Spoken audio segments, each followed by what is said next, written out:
Hello good afternoon everyone, welcome back to my YouTube channel. आज के class में हम लोग एक नया चैप्टर स्टार्ट करने जा रहे हैं जिसका नाम है मैट्रिसेस। सबसे पहले हम जानेंगे इसका इंट्रोडक्शन, देन इसके मीनिंग को समझेंगे, फिर हम इसके डेफिनेशन पर जाएंगे, फिर कुछ एग्जांपल देखेंगे। तो चलिए स्टार्ट करते हैं इंट्रोडक्शन। सो मैट्रिसेस है क्या? ये एक टूल है जो कि मैथमेटिक्स के बहुत सारे ब्रांचेस में यूज होता है। प्राइमरीली इसे इवॉल्व किया गया था जब सिस्टम ऑफ लीनियर इक्वेशन को सॉल्व करने के लिए मेथड ढूंढा जा रहा था।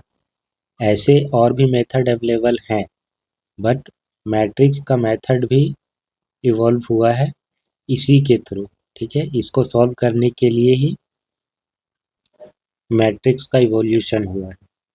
ठीक है, किसी भी सिस्टम ऑफ लीनियर इक्वेशन को हम मैट्रिक इक्वेशन के फॉर्म पर लिख सकते हैं। इसके जो कोफिशिएंट होते हैं ना, उसको हम मैट्रिक्स के फॉर्म पर लिख सकते हैं। आगे जानेंगे कि मैट्रिक्स को लिखते कैसे हैं। फिलहाल के ये यही समझिए कि सिस्टम ऑफ लीनियर इक्वेशन को सॉल्व करने के लिए मैट्रिक्स बनाया गया था। हालांकि आज के टाइम पर इसका यूज बहुत जगह पर होता है। तो कुछ यूटिलिटीज का लिखे हैं हम लोग। सिस्टम ऑफ लीनियर इक्वेशन को सॉल्व करने के लिए होता है, प्रोग्रामिंग में होता है, क्योंकि इसमें एलिमेंट या एंट्री का रेक्टेंगुलर अरेंजमेंट होता है, इसीलिए स्प्रेडशीट वगैरह में भी इसका काम होता है। बिजनेस में आपको देखने को मिलेगा, इकोनॉमिक्स में बजटिंग वगैरह के लिए, ऑप्टिमाइजेशन में इसका यूज होता है। ये सब चीज़ें हायर लेवल की चीज़ें, इसीलिए इस पर अभी हम लोग ज़्यादा डिस्कशन नहीं करेंगे। बस हमने पॉइंट को मेंशन किया है कि यहाँ पर इसका यूज होता है। चलिए इसके मतलब को समझते हैं। मैट्रिक्स है क्या, इसका मतलब क्या है। सो मैट्रिक्स का इसका हिंदी अर्थ होता है अव्यूह। अब ये दो वर्ड से मिल करके बना है। अव्यूह जो है, इसको अगर हम तोड़ेंगे तो दो वर्ड आपको मिलेंगे, आई व्यू।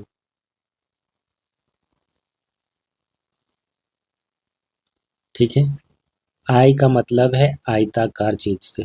ठीक है, आयताकार चीज से। व्यू का मतलब होता है एक रचना।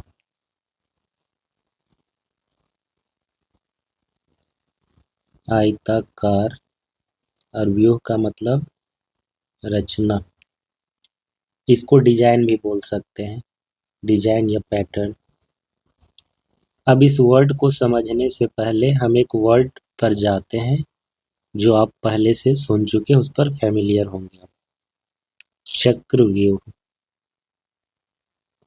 ठीक है, ये वर्ड आप पहले सुन चुके हैं। महाभारत में आपको ये वर्ड सुनने को मिला होगा। जब महाभारत में कुरुक्षेत्र पर जब युद्ध हो रहा था तो चक्रव्यूह की रचना की गई थी। चक्रव्यूह क्या है?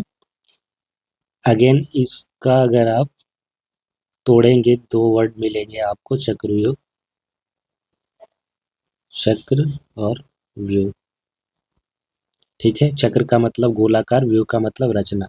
तो महाभारत में जब युद्ध हो रहा था कुरुक्षेत्र में, तो क्या किया गया था, वहां पर चक्रव्यूह की रचना की गई थी एक गोलाकार डिजाइन में। और ऐसे वहां पर सैनिक खड़े थे। ठीक है, सैनिक खड़े थे और अभिमन्यु जो थे पांडवों की तरफ से लड़ रहे थे, वो इस चक्रव्यूह को भेद करके इसके अंदर गए थे। उनको निकलने का रास्ता नहीं पता था और वो मारे गए थे। ठीक है, तो चक्रव्यूह का मतलब एक गोलाकार रचना।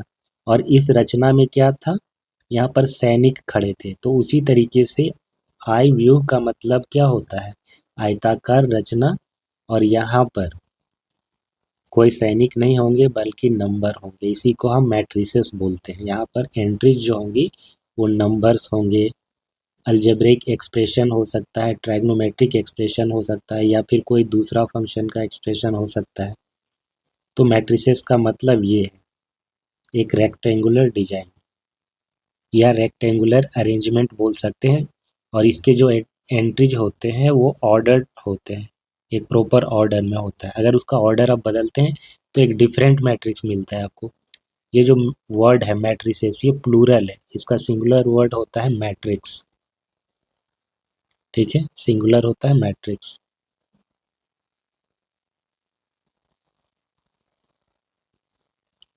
और प्लूरल होता है मैट्रिसेस।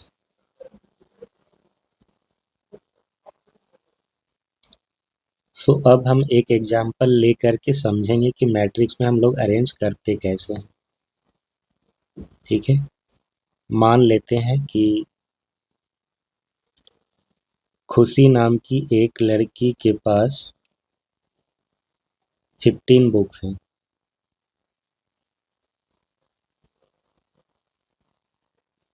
तो इसको हम एक्सप्रेस करने के लिए ऐसे लिखते हैं 15 और स्क्वायर ब्रैकेट में ऐसे इसे घेर देते हैं।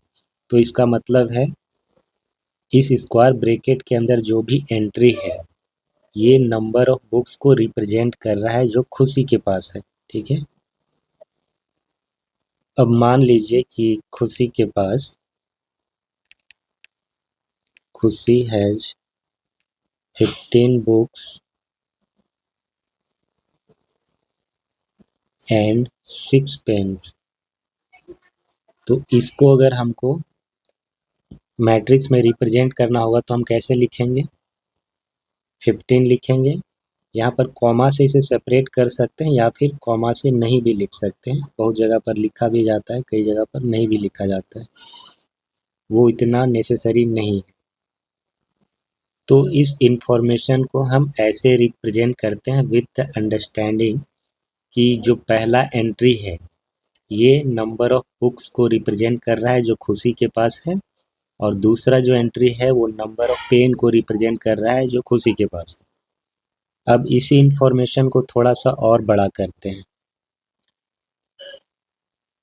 ठीक है, खुशी के पास जो इंफॉर्मेशन है, अब इसमें कुछ और भी ऐड करते हैं। Khushi has 15 books and 6 pens है। Now Akash has 10 books and 2 pens. Pramod has 13 books and 5 pens. तो अब हमारे पास इंफॉर्मेशन ज़्यादा है, हम इसको मैट्रिक्स में रिप्रेजेंट करना चाहते हैं, तो कैसे लिखेंगे? मैट्रिक्स में रिप्रेजेंट करने से पहले हम लोग एक टेबुलर फॉर्म पर इसे लिखते हैं। सबसे पहले लेफ्ट साइड लिखते हैं Khushi, Akash, then Pramod,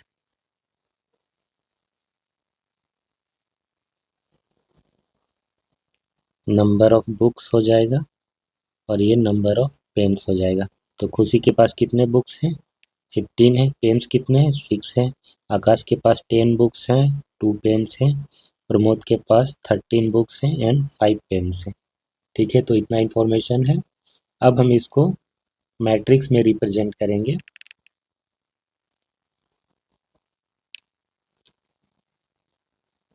fifteen, 6, 10, 2, 13 and 5। इसको लिखते हैं ऐसे स्क्वायर ब्रैकेट में इसके अंदर। ठीक है, कई जगह पर कई बुक्स में आपको ये ब्रैकेट भी देखने को मिलता है। तो ये इसका मैट्रिक्स रिप्रेजेंटेशन है। जो पहला लाइन दिख रहा है इसको हम लोग बोलते हैं कॉलम। ठीक है, इसको बोलते हैं कॉलम। तो ये फर्स्ट कॉलम कहलाएगा हमारा, फर्स्ट कॉलम। ये कहलाएगा सेकेंड कॉलम। तो फर्स्ट कॉलम और सेकेंड कॉलम यहाँ पर रिप्रेजेंट क्या कर रहा है? फर्स्ट कॉलम रिप्रेजेंट कर रहा है नंबर ऑफ बुक्स जो कि इन तीनों के पास है। ठीक है, पहला वाला एंट्री खुशी के लिए है, दूसरा वाला आकाश के लिए, तीसरा वाला प्रमोद के लिए। सेकेंड कॉलम क्या रिप्रेजेंट करेगा? ये नंबर ऑफ पेन को रिप्रेजेंट करेगा जो तीनों के पास है। अगेन पहला वाला खुशी के लिए, दूसरा आकाश के लिए, तीसरा प्रमोद के लिए। अब ऐसे हम इसको समझते हैं, ये क्या है? इसको हम लोग रो बोलते हैं। तो ये कहलाएगा फर्स्ट रो, दूसरा कहलाएगा सेकेंड रो, तीसरा कहलाएगा थर्ड रो,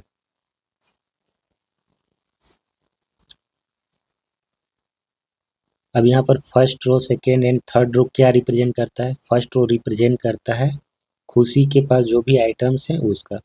तो इसमें पहला एंट्री नंबर ऑफ बुक्स, दूसरा एंट्री नंबर ऑफ पेन्स, ये पूरा रो खुशी को डेडिकेटेड है। दूसरा रो आकाश को डेडिकेटेड है, ये number of books, number of pen. Third row Pramod को डेडिकेटेड है, इसमें 13 बुक्स एंड 5 पेन। तो ऐसे हम इसको मैट्रिक्स में रिप्रेजेंट करते हैं विद द अंडरस्टैंडिंग कि कौन सा कॉलम क्या रिप्रेजेंट कर रहा है, कौन सा रो क्या रिप्रेजेंट कर रहा है। ठीक है,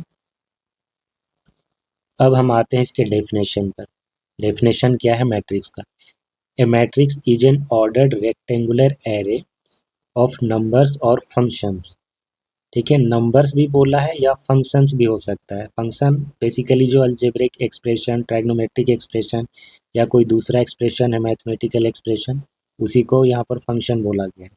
तो नंबर्स भी हो सकता है, फंक्शन भी हो सकता है। नंबर में किस तरह का नंबर हो सकता है? वो रियल नंबर भी हो सकता है, इमेजिनरी नंबर भी हो सकता है।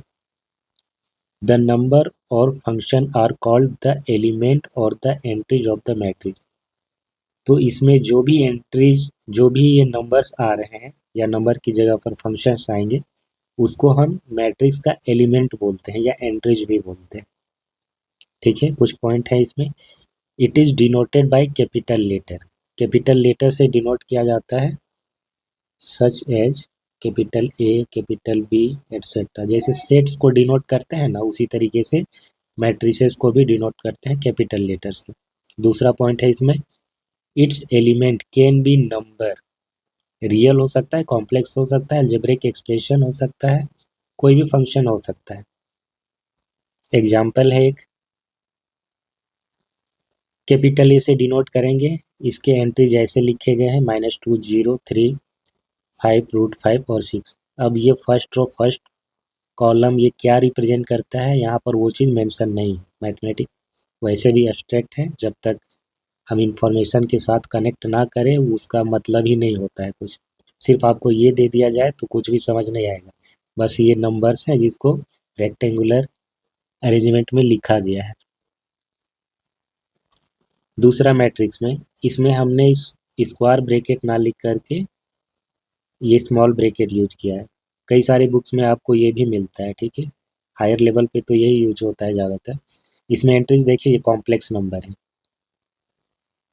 ठीक है, कॉम्प्लेक्स नंबर है, इरेशनल भी है। तीसरा मैट्रिक्स है, इसमें फंक्शन है, 1 + x है, cos x है, x³ sin x+2, इस तरह की चीज़ें हैं। अब हम जानते हैं ऑर्डर क्या होता है, किसी मैट्रिक्स का ऑर्डर क्या होता है। रो और कॉलम अभी हमने डिस्कस किया। ठीक है, तो एक मैट्रिक्स को जब हम अरेंज करते हैं रेक्टेंगुलर वे में, तो इसमें कई सारे रोज और कॉलम आते हैं। तो जितने नंबर ऑफ रोज होंगे और कॉलम होंगे, उसी को साथ में लिखा जाता है इस तरीके से, और उसे हम बोलते हैं मैट्रिक्स का ऑर्डर।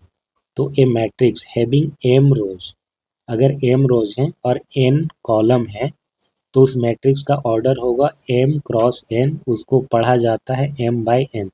ठीक है, इसको पढ़ते हैं m/n। सो अब पीछे के जो एग्जाम्पल थे उसमें एक बार चलते हैं और देखते हैं कि इनका ऑर्डर क्या है।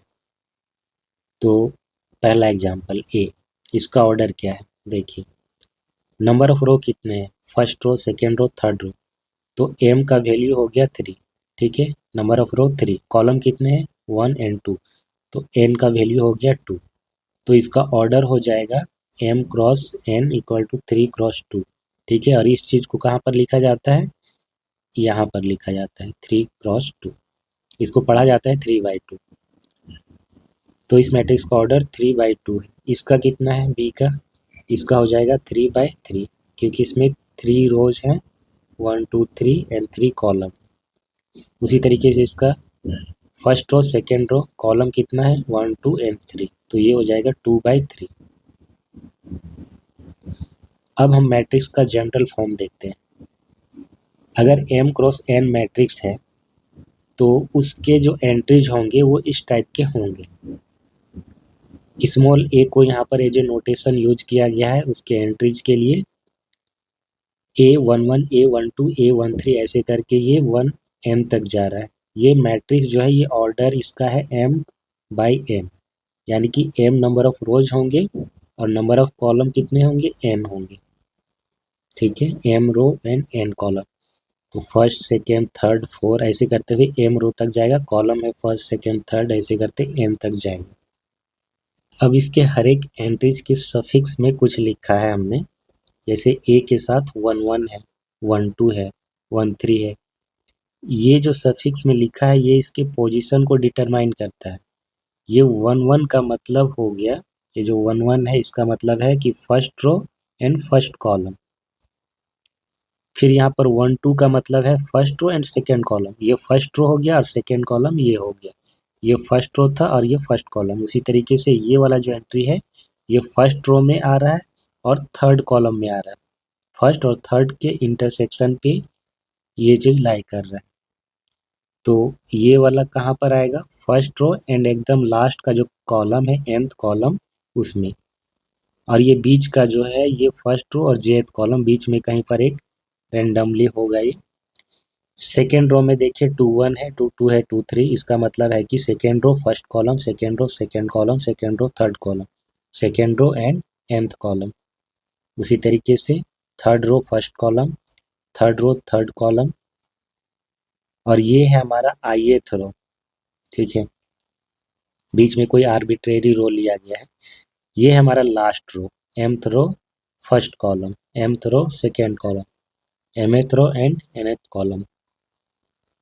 अब इस बड़े से मैट्रिक्स को हम एक छोटे से नोटेशन में ऐसे लिख सकते हैं, capital A equal to small a suffix में i j, और ये इसका ऑर्डर है m/n। तो यहाँ जो i और j है, i क्या रिप्रेजेंट कर रहा है, रो को रिप्रेजेंट कर रहा है। तो i का जो वैल्यू होगा वो रन करेगा फ्रॉम 1 to m। ठीक है, क्योंकि नंबर ऑफ रो कितने हैं, m है, फर्स्ट सेकेंड थर्ड ऐसे करते m तक। तो i का वैल्यू 1 से लेकर के m तक जाएगा। ठीक है, ये इसका रेंज। i का वैल्यू 1 से स्टार्ट होगा और m तक जाएगा। फिर j का वैल्यू कहाँ से स्टार्ट होगा, 1 से स्टार्ट होगा और m तक जाएगा, क्योंकि नंबर ऑफ कॉलम कितने हैं, n है, m तक। और ये जो i j है ये सारे एंट्रीज देखेंगे आप नेचुरल नंबर है, इसीलिए i j belongs to capital है, set of natural number. So in general small A I J जो होता है वो एलिमेंट को रिप्रेजेंट करता है जो हमारा ith रो और jth कॉलम में होता है। ठीक है, इसका पोजीशन ith रो और jth कॉलम में, ये वाला, ये जो एंट्री है ये हमारा ith रो और jth कॉलम में है। ये हमारा ith रो हो गया और ये jth column. So small A I j equal to i comma jth element of a, इसको ऐसे भी हम लोग लिखते हैं, number of element in an m cross n matrix will be equal to mn। किसी मैट्रिक्स में नंबर ऑफ एलिमेंट कितने होंगे, ये चीज डिपेंड करता है कि कितने नंबर ऑफ रो हैं और कितने नंबर ऑफ कॉलम है। नंबर ऑफ रो अगर m है और नंबर ऑफ कॉलम n है तो टोटल नंबर ऑफ एंट्री उसके प्रोडक्ट के बराबर होगा, यानी कि m इंटू n mn के बराबर होगा। ऐसे समझ लीजिए 2 by 2 मैट्रिक्स। ठीक है, एंट्रीज कितने होंगे, 4 होंगे इसमें, 1 2 3 4। 2 by 2 है तो 2 by 2 ये 4 होगा। 2 by 3 ले लीजिए, 6 एलिमेंट है दिख रहा है, 2 रो है इसमें और 3 कॉलम है, तो 2 3 जा 6। 3 by 3 में 9 होंगे, 4 by 3 में 12 होंगे। ठीक है, एक नोट है इसमें, the point P X Y in a plane can be represented by a matrix row और कॉलम। सो प्लेन में, किसी प्लेन में कोई पॉइंट होता है ना जिसका कोऑर्डिनेट एक्स वाई होता है ऑर्डर्ड पेयर में, इसको हम मैट्रिक्स की तरह रिप्रेजेंट कर सकते हैं, ऐसे लिख सकते हैं। ठीक है, इसको बोलते हैं कॉलम मैट्रिक्स। अगर हम ऐसे लिखते हैं कॉलम में सिर्फ एक कॉलम है तो इसको कॉलम मैट्रिक्स बोलते हैं, या फिर हम ऐसे भी लिख सकते हैं, रो में लिख सकते हैं तो इसको रो मैट्रिक्स बोलते हैं। अब कुछ एग्जाम्पल लेते हैं, इसे समझते हैं। Consider the following information regarding the number of men and women worker in 3 factories 1 2 and 3। हमारे पास 3 फैक्ट्रीज हैं और उन तीनों फैक्ट्रीज में काम करने वाले जो वर्कर्स हैं, number of main worker and number of women worker. उसका डेटा दिया गया है। फैक्ट्री 1 में 30 मेन है, 25 वुमेन है। उसी तरीके से सेकेंड और थर्ड फैक्ट्री में भी दिया गया है नंबर ऑफ मेन्स और वुमेन्स। पूछा ये जा रहा है कि इसको हम मैट्रिक्स में कैसे लिखेंगे। इसको मैट्रिक्स में लिखने के लिए बोला गया है 3/2 मैट्रिक्स में। और फिर उसमें एक क्वेश्चन भी है, what does the entry in the third row and second column represent. Third row और सेकेंड कॉलम में जो एंट्री है वो क्या रिप्रेजेंट करेगा। तो सबसे पहले इसको मैट्रिक्स में लिखेंगे। मैट्रिक्स में ये ऑलरेडी दिख रहा है, जैसे दिख रहा है वैसे ही लिख देना है। मान लेते हैं इसका ए से हम डिनोट करेंगे, तो 30 होगा, 25 होगा, 27 होगा। दूसरे कॉलम में क्या होगा, 25, 31 एंड 26। ये इसका मैट्रिक्स रिप्रेजेंटेशन हो गया है। और हम जान रहे हैं कि इसमें फर्स्ट रो क्या रिप्रेजेंट करता है। ये फैक्ट्रीज 1 के लिए नंबर ऑफ मेन और नंबर ऑफ वुमेन वर्कर को रिप्रेजेंट करेगा। ये सेकेंड फैक्ट्री, ये थर्ड फैक्ट्री के लिए। इस कॉलम की बात करें तो number of main worker in 3 factories को रिप्रेजेंट कर रहा है। ये पूरा number of women worker in 3 factories. और ये कितने ऑर्डर का है, ये 3/2 का है। अब क्वेश्चन क्या था कि थर्ड रो और सेकेंड कॉलम में जो एंट्री है वो क्या रिप्रेजेंट कर रहा है, यानी कि 26। इस वाले एंट्री के बारे में हमको बताना है। तो ये थर्ड रो में आ रहा है, फर्स्ट सेकेंड थर्ड रो और फर्स्ट कॉलम सेकेंड कॉलम। तो थर्ड रो, पहले बात तो ये थर्ड रो क्या रिप्रेजेंट करता है, ये थर्ड फैक्ट्री को रिप्रेजेंट कर रहा है। तो थर्ड रो थर्ड फैक्ट्री को डेडिकेटेड है। अब इसमें जो 2 एंट्रीज हैं उसमें पहला entry number of main worker को रिप्रेजेंट करता है, ये वाला, और दूसरा वाला नंबर ऑफ वुमेन वर्कर को। तो 26 क्या हो जाएगा, number of women worker working in factory 3। तो 3 कॉमा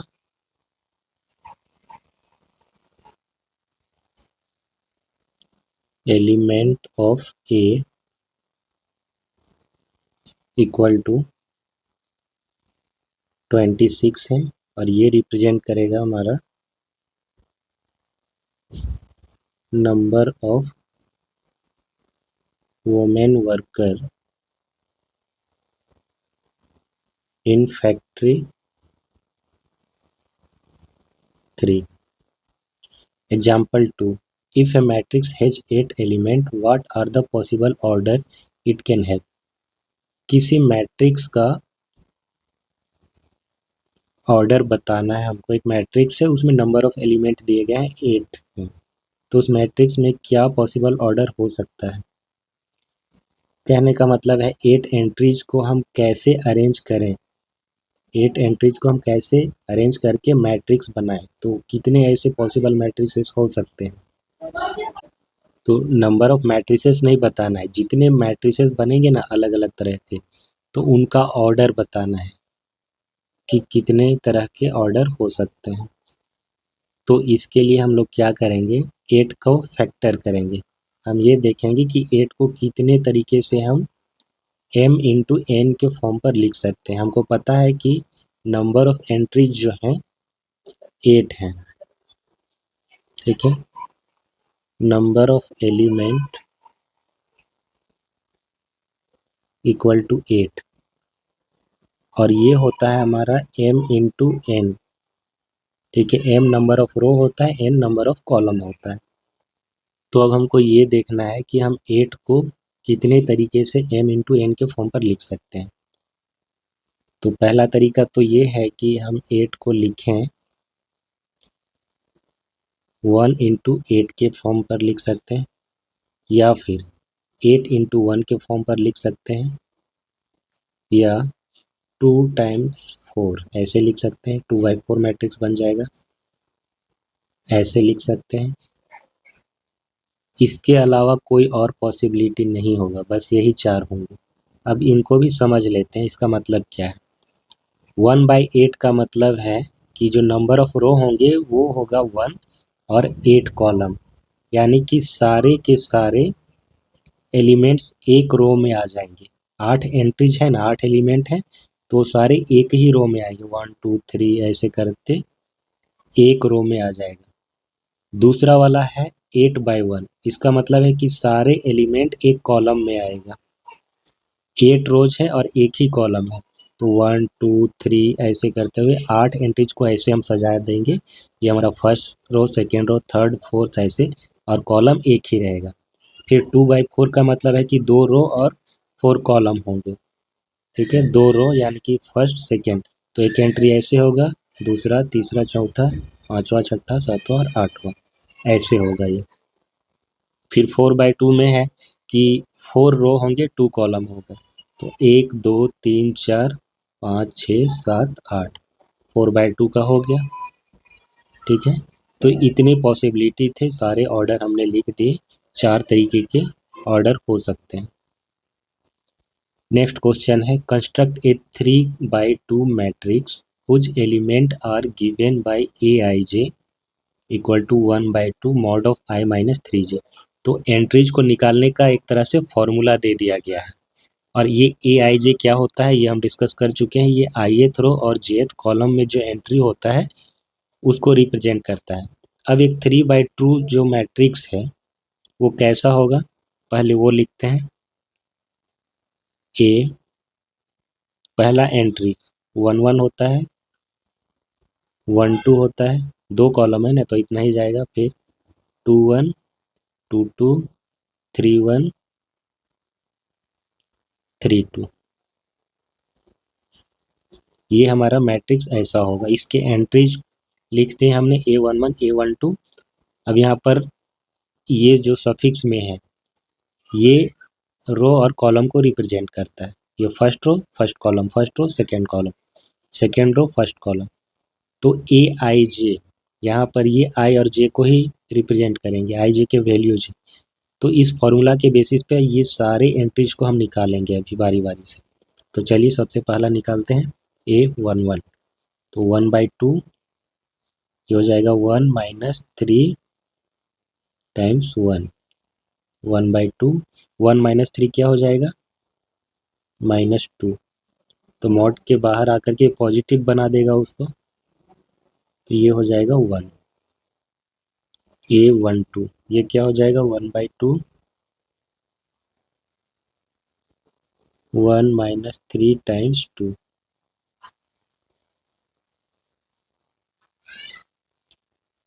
1 माइनस 6 तो ये -5 होगा, तो 5/2।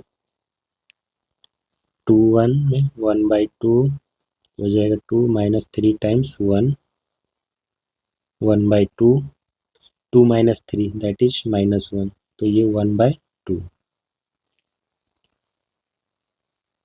A22 1/2, ये 2 3 टाइम्स 2, 1/2 मॉड ऑफ -4, तो ये हो जाएगा 2।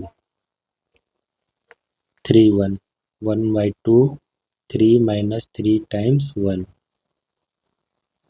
1/2 3 माइनस 3 ये हो जाएगा 0, तो ये 0।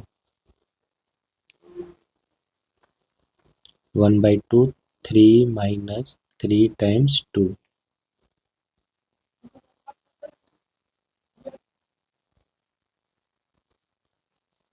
3 माइनस 6 ये -3 होगा, तो 3/2। ये सारे एंट्रीज आ गए, तो हमारा मैट्रिक्स क्या होगा, कैपिटल A इक्वल टू सबसे पहला एंट्री 1 5/2, देन 1/2 2, देन 0 एंड 3/2। ये हमारा मैट्रिक्स बन गया 3/2 का, 3/2 ही था।